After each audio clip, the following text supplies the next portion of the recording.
그동안 평안하셨습니까? 오늘은 죽은 후에 우리는 어떻게 되는가, 죽으면 이 세상의 고통이 끝나는가, 이러한 문제에 대해서 생각해 보기로 하겠습니다.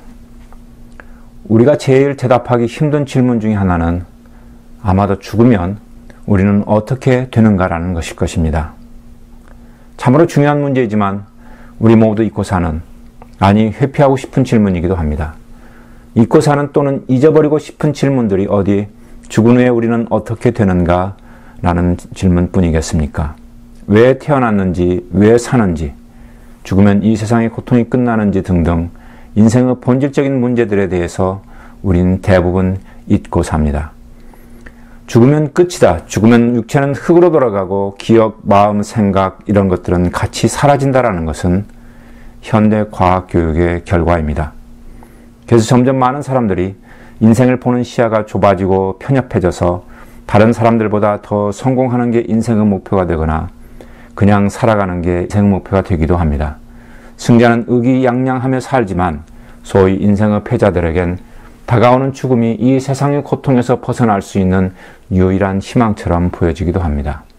세상에 다른 사람들이 좇는 인생의 목표들을 열심히 쫓아 살지만 점점 나이가 들어가면 그러한 것들이 인간들의 마음속 깊은 곳에 있는 잊고 살았던 본질적인 문제들을 해결해 줄 수는 없습니다. 젊었을 때는 세상으로부터 인정받기 위해 그렇게 열심히 목숨 걸고 살았지만 시간이 흘러 죽음을 앞둔 노인이 되어가면 세상은 그러한 당신을 기억해 주지 않습니다. 당신이 그렇게 눈치 보며 인정받기 위해 살았던 세상은 당신이 성공한 자이든 실패한 자이든 죽음을 앞둔 노인의 신세가 되면 쓰다버려진 일회성 소모품처럼 죽음이라는 세월의 청소차에 예외 없이 던져지는 것을 당연시 하라고 가르칩니다. 여러분이 죽으면 끝이다라는 인간 사회의 가르침을 믿는다면 아무리 아름다운 말로 인간 사회를 아름답게 색칠한다 하더라도 여러분은 인간 사회의 일회성 소모품에 불과합니다. 사람들은 그 속에서 몇십 년 앞을 내다보지 못하고 서로 상처 주고 상처받다 죽음 앞에 침묵합니다. 그러면서 죽으면 끝이다라고 믿는 게 과학적이고 이성적이고 합리적이고 인간적이라고 가르치는 세상의 말을 믿습니다. 당신이 자신의 인생의 마지막 너머에 과연 무엇이 기다리는지에 대해서 그동안 잊고 살았다면 과연 당신의 인생이 그렇게 허무하게 의미 없게 끝나는 게 당연한가라는 인생의 본질적인 문제에 대해서 한 번쯤 다시 생각해 보실 때가 되지 않으셨습니까? 오늘은 여러 가지 본질적인 질문 중에서 죽으면 끝인가, 죽고 나면 우리는 어떻게 되나라는 질문에 대해서 생각해 보고자 합니다. 먼저 인생은 죽으면 끝이다라고 믿고 가르치는 어느 유명 대학의 한 분의 의견을 듣습니다. 셜리 케가는 미국의 예일대학에서 철학을 가르치는 교수입니다. 그가 강의한 내용을 정리한 죽음이라는 책에서 그는 이렇게 인간에 대해서 정의를 합니다. 인간은 기계다.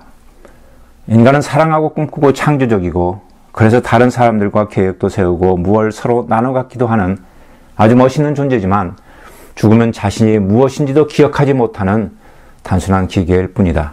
그래서 인간들에겐 죽지 않는 영혼이라는 건 아예 없다라고 정의합니다. 그에겐 죽음은 육체뿐만 아니라 정신적인 요소도 아무것도 없는 무의 상태로 돌아가는 것을 의미합니다. 그런 우리의 정신적인 요소들은 모두 육체의 세포와 조직이 만들어낸 부산물이므로 육체가 죽으면 같이 없어진다고 생각합니다. 물질인 육체와 정신적인 요소가 본질이 같은 것으로 취급하는 이러한 생각을 동일론이라고 말합니다. 이 이론을 믿는 사람들의 삶의 목표나 가치관은 육체적 욕구에 지배를 받습니다. 육체에서 마음이 생겨났으므로 마음이 육체의 욕구에 얽매이고 순응하는 것은 그들에게는 당연한 이론입니다. 그러한 인생의 끝은 아무리 미사역으로 색칠해도 허무함과 허탈함 그 자체입니다. 그런데 인생은 기계이고 인생은 죽으면 끝이라고 믿는 그 셜리 카가는 그가 과연 그러면서도 그렇게 생각하면서도 인생을 사는 이유를 무엇이라고 생각할까요? 그는 정리하기를 그래도 지금 죽는 것이 나쁜 것은 좋지 않은 것은 죽으면 이 좋은 세상에 멋있는 것을 더 이상 누릴 수 없기 때문이라고 그가 인생 사는 의미를 정의합니다. 그는 그래도 예일대학의 교수로 남에게 강의도 하고 책도 쓰고 TV에도 나오고 세상이 알아주니 이 세상 사는 게 재미도 있을 것입니다. 하지만 이 세상에서 소외받고 고통받고 좌절하며 세상에서 누릴 고통밖에 없다고 느끼며 하루하루를 살아가는 사람들의 인생은 그가 사는 인생의 가치, 의미, 정의에 따르면 나머지 사람들의 인생은 별 가치가 없다는 말로도 드립니다. 따라서 그의 인생에 대한 정의, 인간에 대한 정의, 죽음에 대한 정의는 단순하다 못해 순진하고 순진하다 못해 말초적인 인생의 가치관에 대한 정의입니다. 그가 가르치는 학생들이 미국의 경치, 정치, 사회의 방향에 큰 역할을 한다는 것을 생각하면 그의 인생의 가치관이 세상을 지배하는 사람들의 말초적인 탐욕을 부채질하거나 합리화시키는데 사용되지 않을까 우려되기도 합니다. 다음은 예수님의 말씀입니다. 누가복음 16장 19절에서 31절의 말씀에 보면은 예수님은 나사로라는 이름을 가진 거지와 부자의 비유를 통해서 우리한테 죽음 이후에 어떠한 것이 기다리고 있는지에 대해서 말씀하십니다. 예수님은 셸리 카간과는 정반대의 이야기를 하십니다. 먼저 서기 1세기, 이 누가복음에 쓰여진 서기 1세기에는 하나님을 믿는 유대인들에게는 종교는 그들의 생활 자체였습니다. BC 1400년경에는 하나님께서 선지자 모세를 통해 이스라엘 민족에게 율법을 주셨습니다.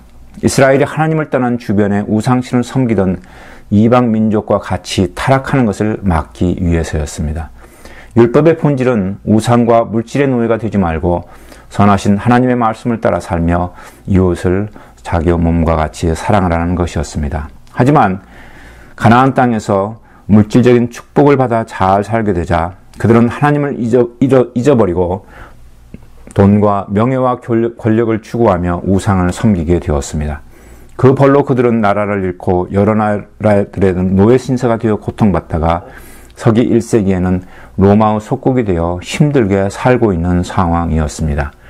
그러할 때일수록 종교 지도자들은 하나님께 회개하며 백성들을 위해 헌신하여야 할 터인데 그들의 종교 지도자들인 서기관들과 바리새인들은 로마 지도자들과 결탁하여 정치, 경제적으로 막강한 권력을 손에 쥐고 있었고 바리새인들은 일반 백성을 사랑하며 돌보지 않고서 외형적인 종교적 의무만을 강요하며 자신들의 일반 백성들 및 특히 아픈 사람들이나 소외계층, 천민, 그들의 율법의 정의에 따라 조인들을 무시하고 외면하였습니다.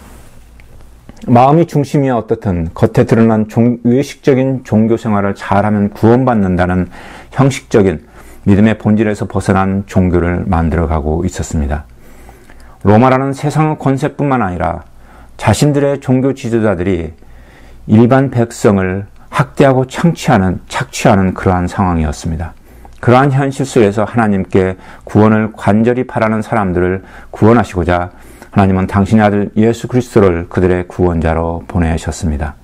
어느 날 그 시대의 보통 사람들, 천민들, 죄인들과 함께 식사하시며 천국의 비밀을, 복음을 나누는 예수님을 바리새인들과 서기관들은 예수님께서 천한 자들과 어울린다고 비난하기 시작하였습니다. 그때 예수님께서 그들과 따르던 사람들에게 하시는 말씀 중에 하나가 다음에 어느 부자와 그 부자의 집 앞에서 음식을 얻어먹던 그러다 죽은 나사로라는 이름을 가진 거지의 이야기입니다. 신약성경 누가복음 16장 19절에서 31절까지의 내용입니다.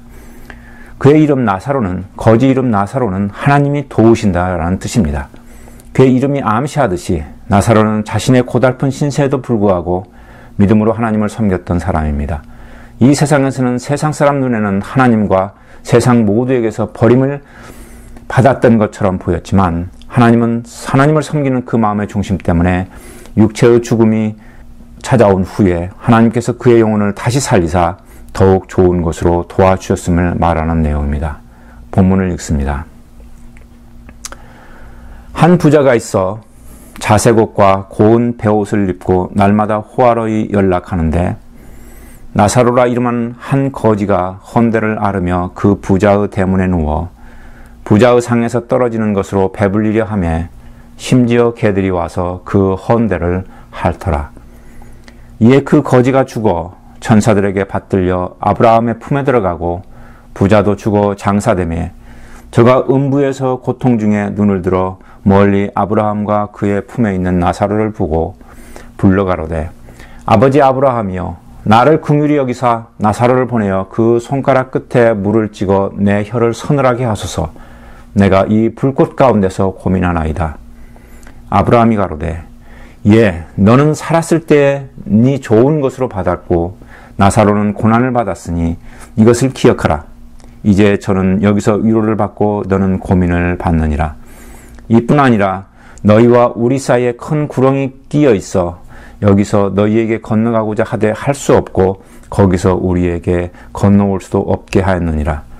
가로되 그러면 구하노니 아버지여 나사로를 내 아버지의 집에 보내소서.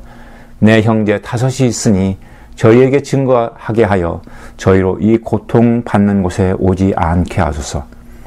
아브라함이 가로되 저희에게 모세와 선지자들이 있으니 그들에게 들을지니라. 가로되 그렇지 아니하나이다. 아버지 아브라함이여 만일 죽은 자에게서 저희에게 가는 자가 있으면 회개하리이다. 가로되 모세와 선지자들에게 듣지 아니하면 비록 죽은 자 가운데서 다시 살아나는 자가 있을지라도 권함을 받지 아니하리라 하였다 하시니라. 아멘. 오늘 비유의 본문에서 보면 부자는 육체는 죽어 장사되었지만 영혼은 살아 있습니다. 다시 말하면 의식은 잠에서 깨어나면 의식이 여전히 살아있듯이 부자는 자신이 누구인지 그리고 거지 나사로가 누구인지를 알아보고 있습니다. 예수님의 말씀에 의하면 당신은 여전히 마찬가지로 당신의 육체는 죽어도 당신의 의식은 여전히 살아있을 것입니다. 어린아이 때의 당신의 육체와 지금의 육체는 다르고 그리고 죽기 전에 당신의 육체 또한 지금의 육체와는 다를 것입니다. 하지만 당신은 여전히 어느 과거나 현재나 미래나 동일한 사람이라는 의식을 가지고 살아갑니다. 그것이 육체의 변화와 상관없이 나는 여전히 동일한 나라고 여기는 영적인 정체성이고 영혼이 존재함을 이야기합니다. 즉 당신의 마음과 영혼은 육체의 영혼을 받기는 하지만 물질인 육체가 만들어낸 부산물이 아닙니다. 육체는 당신의 영혼의 아버지가 아닙니다. 그것은 하나님께로 왔습니다. 전도서는 이야기합니다. 전도서 3장 21절에 보면은 인생의 혼은 위로 올라가고 짐승의 혼은 아래 곧 땅으로 내려가는 줄을 누가 알랴. 12장 7절에 보면 흙은 여전히 땅으로 돌아가고 신은 그 주신 하나님께로 돌아가기 전에 기억하라 하고 적습니다. 누가복음 12장 20절에서 보면 예수님은 하나님은 이르시되 어리석은 자여 오늘 밤에 너의 영혼을 도로 찾으리니 그러면 너 예비한 것이 네 것이 되겠느냐 하고 말씀하십니다. 즉 당신은 하나님께서 창조하셨습니다. 본문의 육체의 죽음은 우리 영혼의 끝이 아니며 죽음 이후에 우리 인생에 대한 하나님의 결산이 남아 있음을 나타냅니다. 하나님께서 우리에게 생명을 주셔서 생각하고 질문하는 능력을 주신 데는 이유가 있습니다. 즉 왜 우리가 태어났는가? 인생의 의미는 무엇인가? 죽으면 우리는 어디로 가는가? 하나님 떠난 인간들이 주는 인생의 의미가 과연 합리적이고 이성적이고 과학적이고 인간적인가 등의 질문을 통하여 이 인생이 끝나기 전에 우리를 창조하신 하나님을 찾고 만나라고 주신 것입니다. 본문에서 부자는 기회를 한 번 더 주소서 하고 말합니다. 하지만 기회는 지금 현재의 육체로 살고 있는 동안 한 번뿐입니다. 당신이 하나님을 믿지 않으신다면 죽은 후 본문의 부자와 같은 경험을 하게 될 것입니다. 죽은 후에 저 세상에 가서 보고서야 하나님이 계셨구나, 지옥이 있구나 하고 다시 한번 기회를 달라고 애원해도 소용이 없습니다. 왜냐하면 성경을 통하여서 하나님의 살아계심과 예수님께서 당신의 구원자 되심을 교회의 수많은 사람들을 통하여 그동안 당신에게 수없이 말씀해 오셨기 때문입니다. 거짓 나사로의 예를 통해 여러 가지 진리들을 깨달을 수 있겠지만 오늘은 육체는 죽으면 흙으로 다시 돌아가지만 영혼의 의식은 여전히 살아서 하나님께 돌아간다는 사실, 두 번째는 죽은 후 가는 장소가 사람마다 믿는 것에 따라서 다르다는 사실. 세 번째, 죽을 때 당신이 누구를 믿고 있었는지에 따라서 죽은 후 다음 세상에서 당신의 고통과 행복은 지속될 수도 반전될 수도 있다는 사실입니다.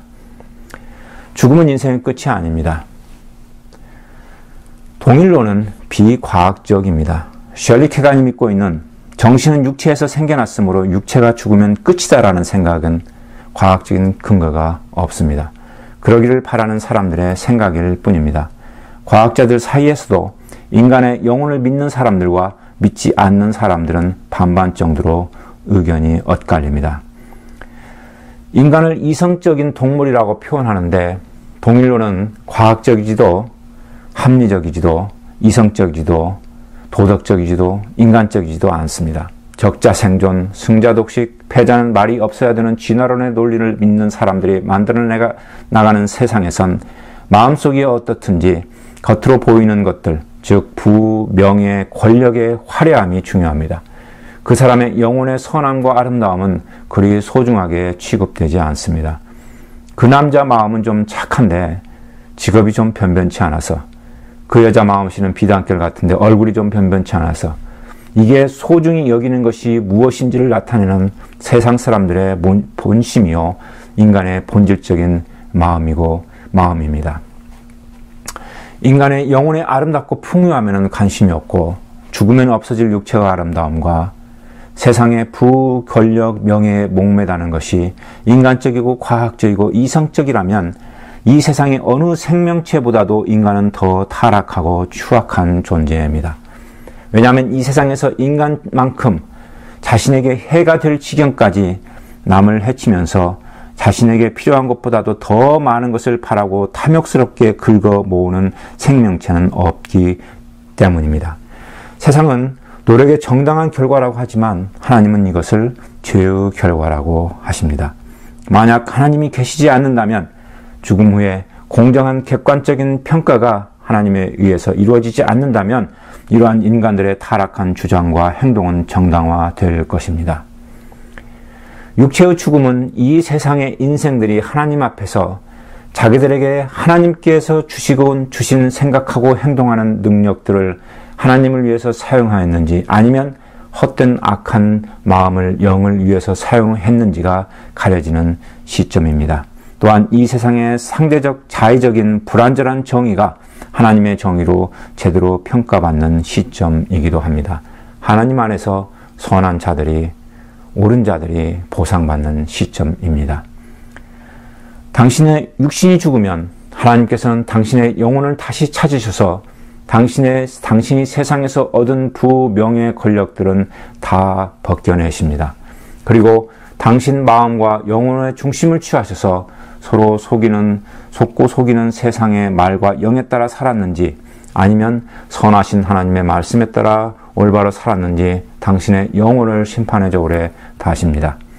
세상의 말과 세상의 영으로 살다 왔는지 아니면 하나님을 찾고 만나서 하나님의 말씀대로 새 사람으로 태어나 말씀 안에서 성장하고 그리스도의 영으로 하나님의 선하심을 따라 살다 왔는지가 하나님의 첫 번째 평가 기준이 됩니다. 세상에서 인생이 거지 나사로처럼 험하고 비천하였더라도 주어진 환경 하에서 하나님의 말씀에 따라 하나님을 사랑하고 주어진 이웃을 주님의 말 사랑으로 얼마나 사랑하였는지가 평가 기준입니다. 따라서 당신이 이 인생에서 가장 소중히 생각하고 더욱 넓히고 키우고 사용해야 할 것은 하나님을 사랑하고 가족과 이웃을 사랑하는 당신의 영혼 마음입니다.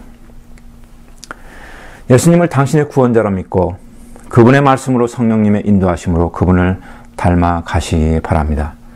요한복음 3장 16절에 따르면 하나님이 세상을 이처럼 사랑하사 독생자를 주셨으니 이는 저 예수 그리스도를 믿는 자마다 멸망치 않고 영생을 얻게 하려 하심이니라 하고 말씀하십니다. 아이가 태어나면 4살이 되기 전에 사람의 말을 아이에게 가르쳐야 아이가 자신이 인간에 속한 줄 알고 혈육의 부모가 자신의 부모인 줄 비로소 알게 됩니다. 사도 바울은 하나님을 알기 전에 사람의 언어로 형성된 자아의 정체성을 옛사람이라고 말합니다. 세상에 태어난 후 사람들, 즉 부모, 선생님, 친구 등 세상이 가르쳐준 말과 생각들로 세상의 영에 의해 만들어진 나라는 영적인 존재입니다. 정체성입니다. 이 나라는 존재가 인생의 목표, 가치관을 정하고 그에 따라 생각하고 판단하고 결정하고 사랑하고 미워합니다. 하나님의 말씀이 아닌 세상이 가르쳐준 말과 가치관에 따라 육체의 욕심을 따라 사는, 즉 세상에 속한 영혼을 말합니다. 4살 이전에 부모의 음성을 듣고 낳아준 부모를 부모로 믿어야 부모의 자녀가 되듯이 모든 사람은 육체가 죽기 전에 하나님의 말씀을 듣고 마음으로 자신을 창조하신 하나님 아버지를 아버지로 믿어야만 하나님의 자녀가 됩니다. 사도 바울은 이렇게 하나님의 말씀에 따라 하나님의 성령으로 택하신 자들의 마음 중심에 형성된 새로운 자아 정체성을 새 사람 또는 예수 그리스도 안에서의 새로운 피조물이라고 표현합니다. 육신의 부모는 알아보고 의지하고 닮아가면서 당신의 모든 것을 창조하신 하나님 아버지를, 하나님을 부정하고 여전히 세상의 악한 생각을 따라 사는 건 하나님 아버지 앞에서의 죄악입니다.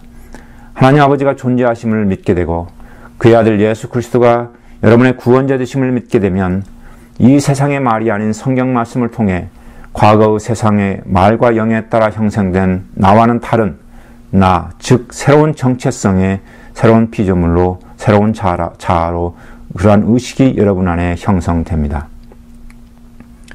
과거에는 세상의 사상, 가치관, 목표에 따라 말하고 행동하던 나를 부정하고 하나님의 말씀으로 성령님의 능력으로 형성된 새로운 자아인 나가 선하신 하나님의 말씀, 생각, 가치관, 목표 등에 따라서 말하고 생각하고 행동하게 됩니다.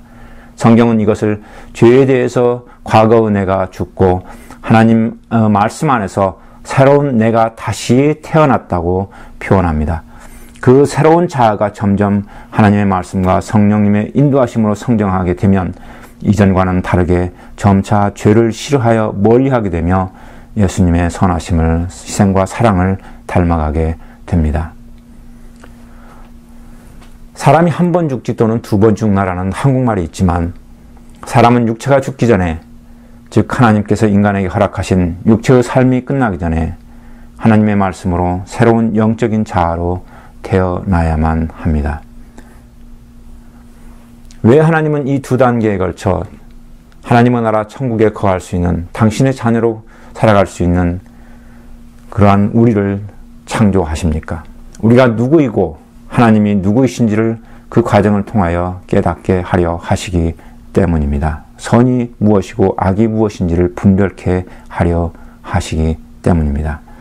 따라서 하나님의 말씀과 성령님의 인도하심으로 선악을 분별하며 허락하신 형제와 자매들을 예수님이 하셨듯이 사랑하도록 훈련시키고 또 그런 자라난 우리의 마음으로 새하늘과 새 땅을 다스리는 상속자로서 하나님의 자녀로 양자 삼으시려 하시기 때문입니다. 그러면 왜 지금 당장이 아니고 주님이 재림하실 때 한꺼번에 우리가 부활하도록 하십니까? 지금은 엄마의 뱃속에서 아기의 팔과 다리가 만들어지듯 믿는 성도들이 그리스도의 몸의 지체 부분으로 만들어져 가고 있는 도중입니다. 아이의 모든 신체가 정해진 장기, 조직, 세포수가 다 차고 완성되어야만 비로소 세상 밖으로 몸을 드러냅니다. 마찬가지로 구원받을 성도 숫자들이 다 차고 예수님이 재림하실 때 우리 모두 예수 그리스도 안에서 구원받은 우리들이 몸을 가지고, 새로운 몸을 가지고 이 세상에 임하는 것을 우리가 볼 수 있게 됩니다. 그동안 예수님의 말씀과 성령으로 만들어진 성도들의 새로운 영혼들의 예수님께서 현재와 같은 육체가 아닌 부활하신 예수님의 육체와 같은 영광스러운 육체를, 고통과 질병이 없는 그러한 육체를, 썩어지지 않는 영원한 육체를 우리의 영혼에 덧입히시고 부여하십니다. 요한계시록 21장에 그려져 있듯이 그때 다 만들어진 완성된 몸으로 아이가 세상으로 나오듯 구원받을 모든 성도의 영혼들이 새로운 육체로 덧입고 새하늘과 새 땅에 영광스럽게 임한다고 표현되어 있습니다. 그런 영광을 소망하기에 당신은 너무 늦었다고 생각하십니까? 섣부르게 당신의 인생을 미리 판단하지 마시길 바랍니다. 인생들의 객관적인 공정한 평가는 우리 인생 스스로가 내 자신이 또는 다른 사람이 할 수 있는 게 아니고 오직 하나님만이 하실 수 있습니다. 태어나면서부터 주어진 환경이 불공평한 것이 우리 인생사의 사실입니다. 인생이 세상 앞에 이미 불공평한 것은 사실이지만 하나님 앞에서는 아직 아닙니다. 왜냐하면 당신 인생 가치의 정사는 당신의 인생이 최종적으로 끝난 육체의 죽음, 그 너머에서 기다리시는 하나님 앞에서 비로소 이루어지기 때문입니다. 세상에서 불공평한 현실에 대처하고 다루는 마음이 세상 방식이 아닌 하나님을 사랑하고 가족과 이웃을 사랑하는 마음이라면 육체의 죽음을 지나 인생의 정산 때 그 마음은 처음부터 세상적으로 더 좋은 환경에 태어난 인생들보다도 오히려 더욱 하나님 앞에 보석처럼 빛나 보일 수도 있을 것입니다. 현재의 인생의 고난에 좌절하지 않으시길 바랍니다. 중요한 건 당신의 마음에 당신을 창조하신 하나님 아버지를 아버지라 믿는 마음, 예수님을 구원자라 하는 고백과 그분의 사랑과 헌신, 성령님께 간구하는 간절한 마음이 있느냐 없느냐 하는 것입니다. 불구와 역경과 환난과 차별을 극복하고 성공한 사람들의 세상이 환호한다면 그러한 것들에 흔들리지 않고 하나님을 사랑하고 가족과 이웃을 사랑한 예수님께 속한 영혼들을 하나님은 새하늘과 새 땅에서 하나님 믿지 않고 자기 영광을 위해 산 세상의 영웅들과는 전혀 다른 비교할 수 없는 큰 상으로 보상을 하십니다. 너무 바쁘시거나 아니면 현재의 상태를 유지하기 위한 그러한 삶에 지쳐 계십니까? 가난한 사람은 필요한 것 얻기 위해서, 부자는 부자대로 가진 것 지키기 위해서, 또 더 많은 것 얻기 위해서, 힘없는 사람은 멸시받지 않기 위해서, 힘 있는 자는 가진 권력과 명예 잃어버리는 것이 죽기보다 싫어서 안간힘을 쓰다 보니 잘났건 못났건 모든 사람들에게 사는 것은 전쟁 자체입니다. 이 인생에 살면서 당신 안에 과연 마음의 평화가 있습니까? 죽음은 끝이 아닙니다. 죽음이 끝이라면 당신의 현재의 인생 또한 인생은 마지막 결과적으로는 살만한 가치도 아무 의미도 없습니다. 하나님 없이 죽음 너머로 당신이 그리도 힘들게 수고하며 얻고자 하는 것들을 가지고 갈 수 있습니까? 하나님 없이 당신이 그리도 사랑하는 사람들을 죽음 이후에도 계속 사랑하실 수 있을 것 같습니까? 죽음 이후에 닭한 영이 득실거리는 곳에선 당신은 그 어느 것도 당신 자체도 계속 사랑할 수 없습니다. 나사로 이야기의 부자처럼 말입니다. 당신이 소중히 여기는 것들을 계속 사랑하고 싶으시면 당신이 죽은 후 당신을 창조하시고 당신의 영혼을 구원하시고자 자신의 아들까지 십자가에 내어주시면서 당신을 사랑하신 하나님 아버지의 품에서 죽은 이후에 당신의 의식이 깨어나야만 합니다. 하나님이 살아계셔야만 인생의 의미가 비로소 그 의미를 찾을 수 있습니다. 당신이 좋은 사람이든 나쁜 사람이든 인생에서 성공했든지 못했든지 사랑하는 사람들, 소중히 아끼는 것들을 여전히 지킬 수도 기억할 수도 없다면 당신의 사랑은 한낱 물거품이자 시간 속에선 신기루이자 환상 같은 헛된 것입니다. 한마디로 말하면 당신의 영혼이 죽으면 소멸되어 헛되게 된다는 생각은 비이성적인 생각입니다. 죽으면 끝이다라고 생각하는 사람들의 생각은 인간을 깊이 이해하지 못하기 때문에 생기는 자기들의 주장일 뿐입니다.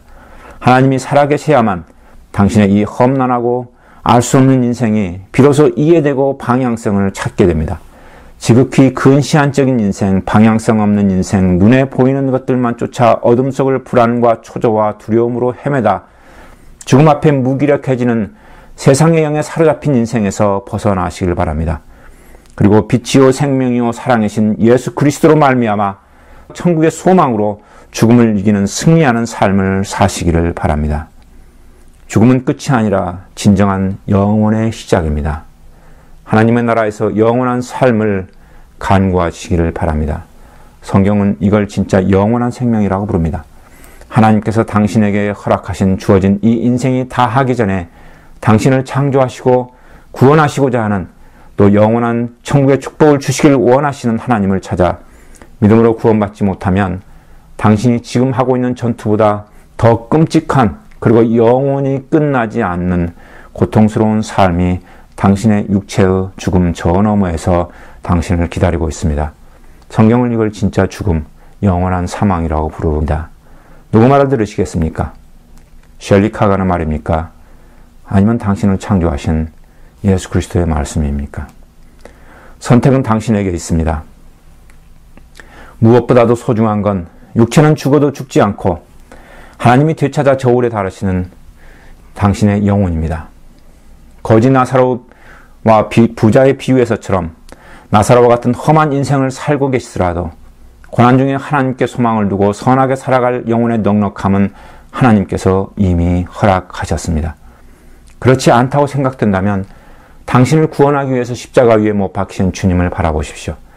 당신이 부자처럼 사업으로 아무리 바빠도 당신의 영혼을 하나님 말씀 안에서 사랑할 시간은 넉넉히 있습니다. 당신이 세상에게 바치는 시간은 아깝지 않아도 하나님께 드리는 시간이 아까울 따름입니다. 당신이 온 천하를 소유하고도 죽음 이후에 당신의 영혼을 보존하지 못하고 당신이 죽도록 싫어하는 악한 자들과 같이 살아야 한다면 어떻게 하시겠습니까? 하나님께서 하신 축복, 물질의 축복, 명예의 축복, 권력의 축복, 지혜의 축복을 이 세상 것을 위해서 살다가 헛되이 잃어버리는 잘못을 범하시지 않기를 바랍니다. 하나님께서 우리를 위해 준비하시는 새하늘과 새 땅에서 우리가 받을 하나님의 자녀로서의 영광은 이 세상이 주는 영광과는 비교할 수 없습니다.